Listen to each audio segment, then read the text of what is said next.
రోజైతే ముందైతే రిజిస్ట్రేషన్ చేసుకున్న వాళ్ళు 2400 మంది వరకు ఉన్నారు. ముందైతే 1855 మంది 4 రోజుల క్రితం చేసుకున్నారు. ఇప్పుడు స్పాట్లో వచ్చిన వాళ్ళు అంతా కలిపితే 2400 వచ్చారని చెప్తున్నారు.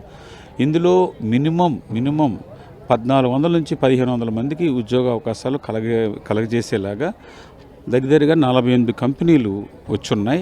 ఆ కంపెనీల్లో ముఖ్యంగా 36 కంపెనీలు ఏమో ఇతర రాష్ట్రాల నుంచి అవి కూడా వచ్చాయి. మిగతా ఇవన్నీ కూడా ఇక్కడ ఉన్న చుట్టుపక్కల ఉన్న హాస్పిటల్స్ లోకల్గా ఉన్న ఒక 2 కంపెనీస్ ఏమో లోకల్గా ఉన్నాయి.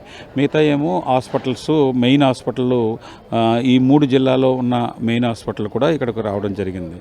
ఈ విధంగా ఈ 1500 మందిలో కనీసం యానం వాళ్ళకి 1000-1200 మందికి ఇక్కడ ఉద్యోగాలు, మిగతా చుట్టుపక్కల ఉన్న వాళ్ళకి ఒక 300-400 మందికి వాళ్ళకు వస్తాయి. ఆ విధంగా గతంలో కూడా చేశాను. గతంలో చేసినప్పుడు చాలామంది మంచి పొజిషన్లో కూడా ఈరోజు ఉన్నారు. ఇది పిల్లలు చదివేదానికి కోచింగ్ యానం ఓల్డేజ్ హోమ్ నుంచి ఇస్తున్నాం.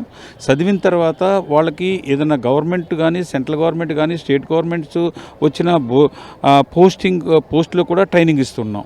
రాబోయే రోజుల్లో దీన్ని ఇంకా పర్మనెంట్గా చేయాలన్నది ఈవేళ నేను నిర్ణయం మిగతా వాళ్ళతోటి కూడా మాట్లాడి నిర్ణయం తీసుకున్నాను.